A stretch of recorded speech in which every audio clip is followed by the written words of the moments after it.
know, something must be wrong when almost every single song has sex as its basis. When rap stars get famous after making lyrics that are shameless, when a woman is expected to sleep with a man who doesn't even know what her name is, and when artists are paid to degrade the very women that have made them, to the point they are nothing more than pieces of plastic that we can dispose of once they are no longer attractive. It's sickening and sadistic that this world's become so misogynistic. And you can call me unrealistic, but just listen to the statistics.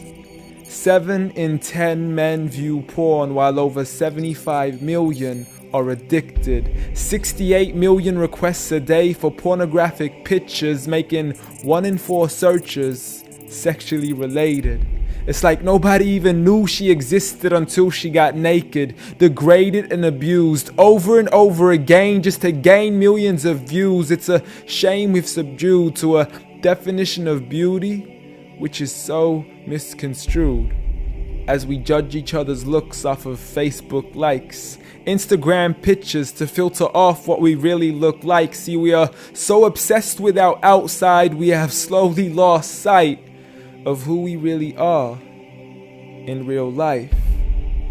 I mean, it's sad to see so many teens lose their self-esteem, looking at these magazines thinking they have to look like what they see. Please, you are worth much more than a 2D image on a screen. You are a living, breathing human being. If only you knew what you really mean. Just look into your history books and begin to read of all the girls in the world who were capable to achieve, and you will surely see with certainty females like Fatima al-Fihri, who opened the first ever university, Rufaida al-Islamiyya, the first nurse to perform surgery, and Aisha bint Abi Bakr, the greatest female scholar in eternity. It's a shame you probably haven't even heard of these great female prodigies. Honestly, we don't need to give up our modesty in order to be successful, for you are worth much more than a commodity that is sexual. You have so much more potential if only you knew your worth.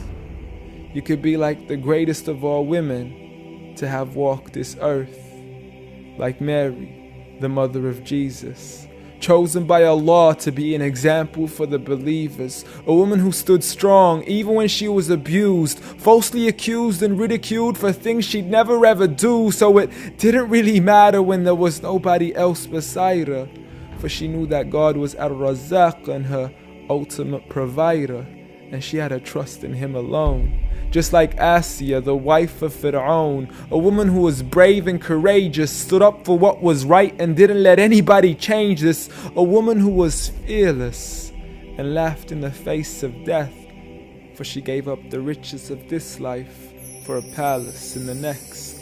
Next up, Khadija, the mother of the believers, a wealthy merchant who had nurtured the Prophet for over 25 years, his first wife, the love of his life, and the mother of his kids. She was the first to believe in him when nobody else ever did. She just is, beyond any words that can make you understand. So much so that even Allah sent her His salam. She was grand, and Allah assured her, just like her daughter, Fatima, the master of all women in paradise, a woman who would shine so bright she was nicknamed as Zahra, the splendid one with the most generous of hearts, a woman who gave up so much of her food she had no choice but to fast. She would fight on behalf of her father even as a little girl.